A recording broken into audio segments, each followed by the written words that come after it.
My name is Kelly Lonergan, and I'm an artist and an art teacher. Currently, I'm teaching art at Woodbury Forest School, an all-boys boarding school in Madison County near Orange, Virginia. Orange is where I actually grew up. I was born at the University of Virginia Hospital in Charlottesville. Went through the public school system in Orange, and my initial interests were reading and writing, and I did very well in English in high school. I went on to Randolph-Macon College in Ashland, Virginia, and graduated with a degree in English. I wanted to be a writer. I loved reading and I loved writing. With the encouragement of my professors, I got into the master's program in English at the University of Virginia, and continued to study literature there. When I got out of that program, I elected not to pursue any more academic studies. I was a little bit burnt out. I don't think I read a book for about 3 years after getting out of that program. I still wanted to write, however, and I had the romantic illusions of traveling, working odd jobs, gathering material for short stories, etc. And somewhere in those wanderings, my emphasis or my interest shifted from writing to visual arts. And that shift in the early 1980s kind of brings us to the point where I am now. I'm in the Sarah B. Smith Gallery at McGuffey Art Center in Charlottesville, and I'm showing my drawings in the gallery here during the month of January.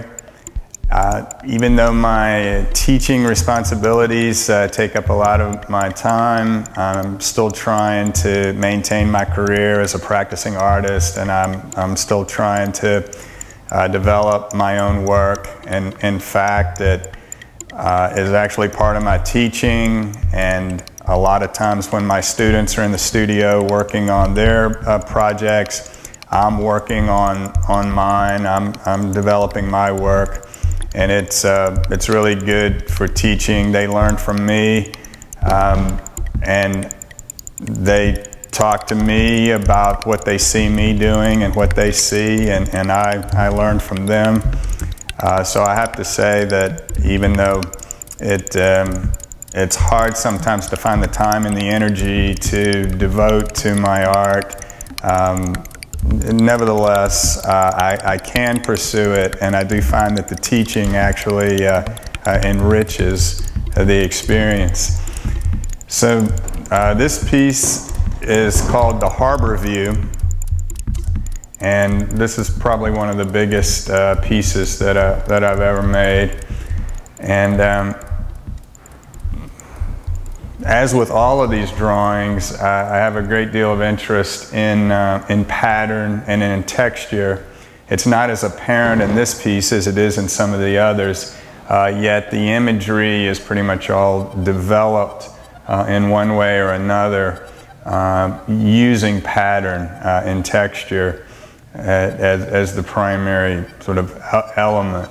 And of course, color comes into it. When I initially thought about developing a body of work based on drawing, I was going to keep it black and white, and some of the pieces in the show are just black and white, but I've primarily been a painter, and have always been very interested in color, and I've always used color, and as you can see, it's a little hard for me to keep color out of it. I did a lot of stains and a lot of drips and a lot of stains just to develop the ground, but really the drawing in ink and charcoal is on top of it. They, of course, are meant to complement each other and to cohere as a whole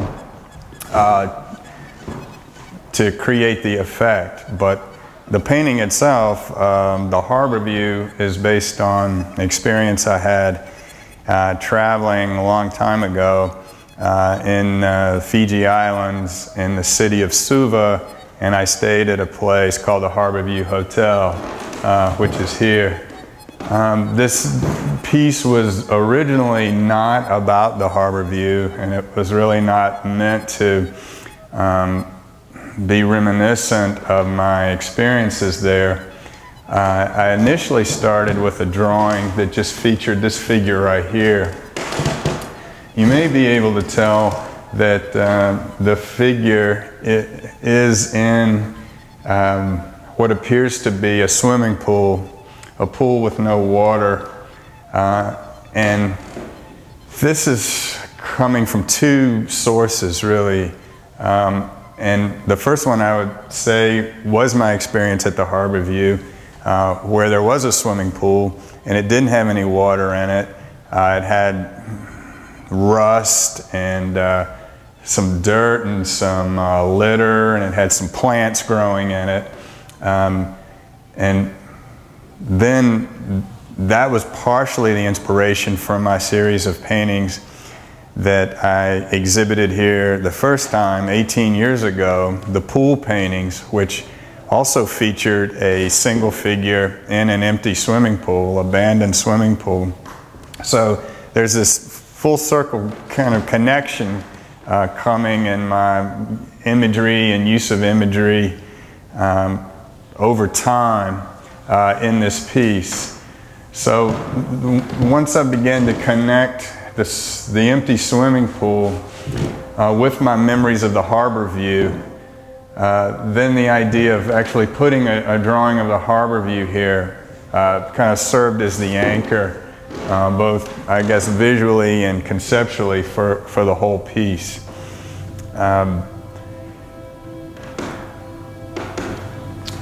I'm bringing back a lot of plant forms that I've also used very consistently over the last 20 years. And these other figures are coming from different sources. This figure from a very tiny sketch, and this figure here lifted almost directly out of a painting by Paul Gauguin. A big influence on me, and I think the Gauguin show at the National Gallery last year really gave me a big boost, really gave me a lot of inspiration, and that experience has really found its way into this drawing in a significant way. This is a drawing in chalk pastel. And I never attempted to do anything on this scale using that medium. It's called Evening Stroll 2, and it's following a smaller painting that I did many years earlier called Evening Stroll. This is also derived from a very small sketch and from one of my sketchbooks that originally just had a man in a raincoat standing in front of a chain link fence. And from that simple idea, this picture emerged. It features my interest in lots of texture, lots of patterning. I have an interest in Aboriginal art, both dot painting as well as the X-ray style, and also the cross-hatching that is a big part of a lot of Aboriginal bark painting. So all of that heavy emphasis on texture and pattern is very appealing to me and very interesting to me. Of course, the Aboriginal artists are using it for different purposes, and all of those patterns have meaning. I'm using it in a more decorative sense, but my interest in using it stems from my appreciation of it, at least visually, in that kind of art. The whole thing is developed with pattern and texture, cross-hatching, marks. I became just very very interested in just the ability of a line or a mark or a series of marks just made with a tool or a medium onto some type of surface. Out of that process, just a series of marks, defined forms and space and worlds could emerge. And I really kind of felt that sensation most profoundly, I would say, while I was working on this piece. And the face, people ask me about the face and why the face is done that way. There's a lot of simplification, even though the architectural references look somewhat let's say correct or accurate or believable. Nevertheless, there's a lot of simplification, but it's in the face particularly that the abstraction and the way it's broken up and fragmented, especially with that being a focus. At the time I was interested in creating faces with just slashing, a couple of slashing marks and then arranging shapes. I was working with abstraction and a minimal application to see if something lifelike, some presence could emerge from that configuration. But I hadn't necessarily intended to do that with this particular picture.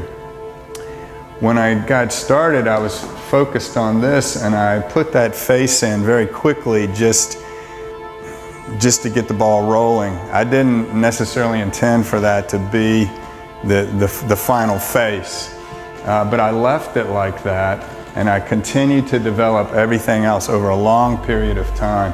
I left this and came back to this over a period of years, really. And during that time period, I came to know this guy, and that was his face. And as I began to finish it and I was seeking to resolve it, the question was, what are you going to do with this guy's face? And at that point, he was someone that I knew. It was personal. We had spent so much time together. I had stood in front of this guy and even talked to this guy. And the idea of changing his face at that point was just inconceivable. It's like, I can't change this guy's face because that's his face. So I hope that explains that. And I got so used to it, it doesn't bother me at all. Some people find it a little bit jarring, but initially I did want the idea of two different expressions. I mean, he's got that, which is communicating something about him, but he also has that, which is, you know, communicating something quite different about him. And that's part of the idea as well. So this drawing is called Queen of Diamonds with Knave, and it, like all of the other drawings in the show, were developed from a very small sketch. Part of my interest in developing this body of work, or taking small images that appealed to me in some way and seeing if they had potential on a much larger scale. And I was also interested in exploring some new applications, some new materials. For this piece, I had the idea of just drawing on raw canvas with charcoal. So that's really what I wanted to do with it in terms of the medium. And my original idea, somewhat, as I mentioned earlier, that I wanted to kind of keep color at a minimum, but as you can see, once again, my color sense or my interest in color didn't really, make that possible. But I also found that I needed the color, I needed the washes, because I began to make mistakes, and I needed ways to correct the mistakes. And so I could do that through these acrylic washes. And so there we have the coming together of the charcoal medium with the acrylic wash on the raw canvas. But one thing about a small picture that has cross-hatching or a lot of dense patterns, the repetition of a lot of little marks, when you want to recreate that on a much larger scale, it becomes a whole different practice, because you find yourself becoming somewhat overwhelmed by the space that you need to cover with just the repetition of tiny marks. So the investment of time became an issue, and I began to question at times if this was the best use of time, if this was the best way to go, to spend hours making patterns with tiny little marks. But I love the end result, and I believed in it, and I believe that the practice or the discipline or the repetition could become a kind of meditation. I'm always have been interested in the human figure, and I've always used the human figure in everything I've ever done. I like to do landscapes. I enjoy doing landscapes. That's a different thing for me. Anytime that I feel like I have some ideas, or I have some type of picture I want to make, or some type of world I want to create, I feel like it has to have human figures in. And in this show, I've tried to treat the human figure in a variety of ways. None of them are really like from life drawing or realism per se. I enjoy abstraction and simplification, yet at the same time trying to get some presence, some life, some personality. So, as I was saying earlier, with just a canvas just stained, not randomly, but with just a minimum of control, and then just the proliferation of marks, almost like a code. Out of that can come, once again, a place, with a very specific sense of mood and temperature and light, as well as two people out frolicking and running, and actually expressing a real sort of sense of joy and exuberance. And I like to bring humor into my pieces. I mean, not in an overt way, but I would like for people to think that the pictures are funny in some ways. And so I enjoy it. Anyway, I hope it communicates kind of a sense of freedom and irreverence and exuberance. And that's what I'm shooting for with the Queen of Diamonds and the Knave. In all of the pieces, I'm interested in the sense of accident or incident, and it's part of what's going on in these two smaller drawings. This drawing called Firewood, really the image came about just through accidental or incidental visual qualities that came about from this piece of paper originally just being on the studio floor with people walking on it. And so you see patterns from footprints, and also there was an original drawing started, and this part right here is that being marked out with a sense of frustration, and then it being really just discarded. and later on rediscovered with an idea for what was originally just something cast off, something rather inconsequential, and developing it into a picture. This is the same. This was drawing that I had used really as a demo for a student to show them a few basic things, and it was left in the studio for a while, and I would come in every now and then with just a minute or two, and I would grab whatever might be lying around, an oil pastel or a chalk pastel, and I would mess around with it. And I got to this part right there, and then I thought I would just come in with a dense pencil, sort of cross-hatching. And after I did that, it had this kind of finished quality about it. And this drawing is called Don't Envy the Beatnik B1. And it too is derived from a much smaller drawing. And blown up to a large scale, and then following the practice or the discipline with the mark making, with the dense patterns.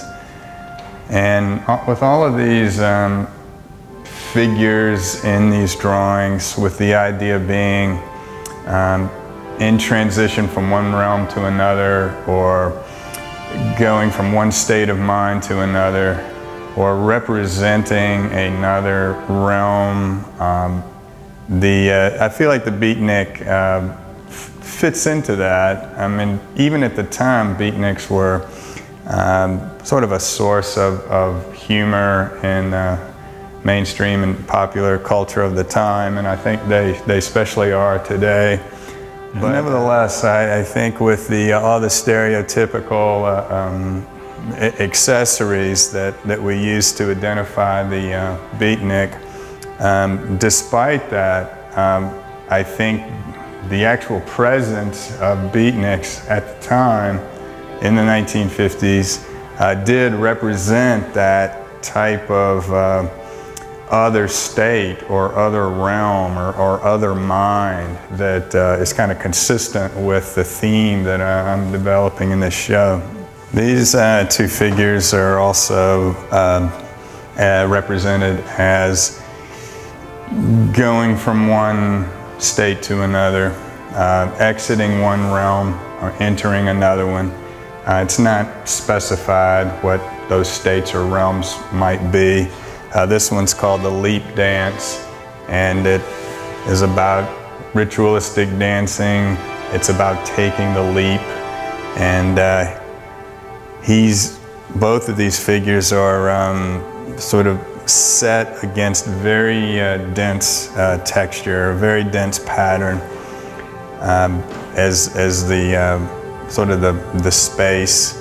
And this has some inclusion of color. And once again, this is an incidental piece that was actually done on a piece of paper where somebody had done a test with some blue spray paint.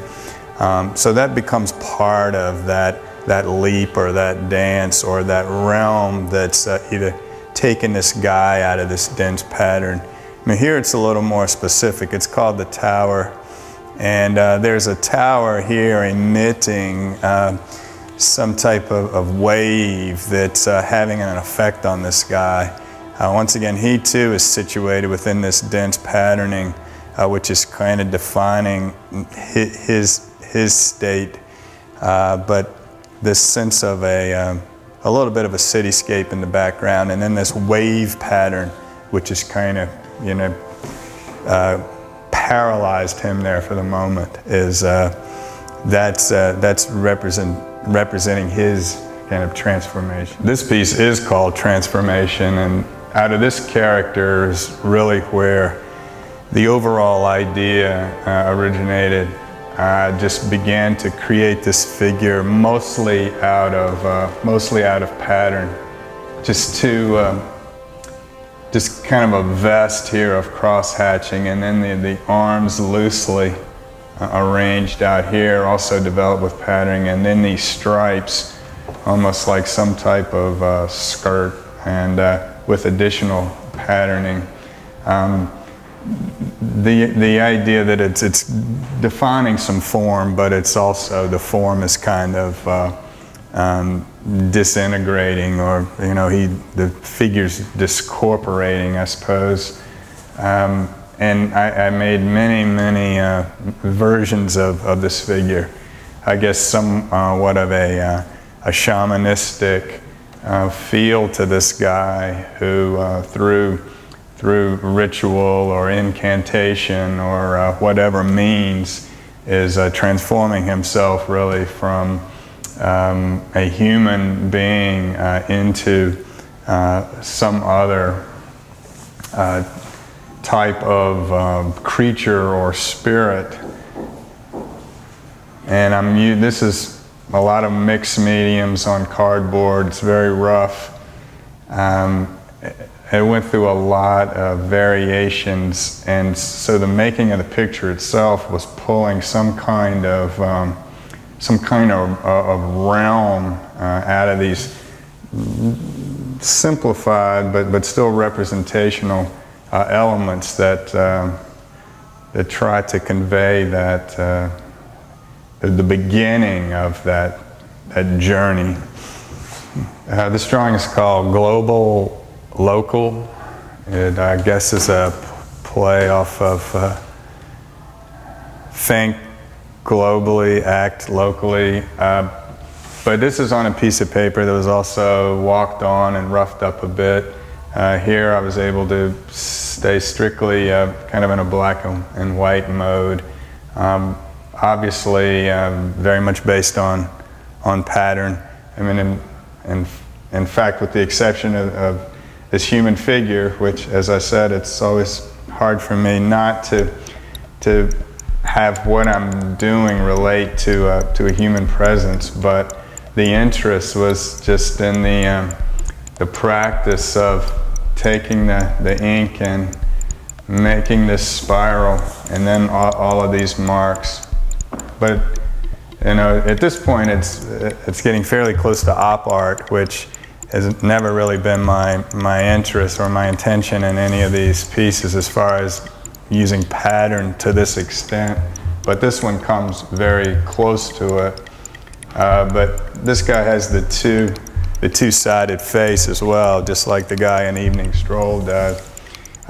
He is, I mean, this is connecting a kind of a local reaction to what can be perceived up here as a global event, which gives this piece its title. So this show of drawings will be here in the Smith Gallery at the McGuffey Art Center from now through January 29th. And there will be a reception for this show, as well as for a great exhibition of works by the new members of the McGuffey Art Center this Friday, January 6th, from 5:30 to 7:30.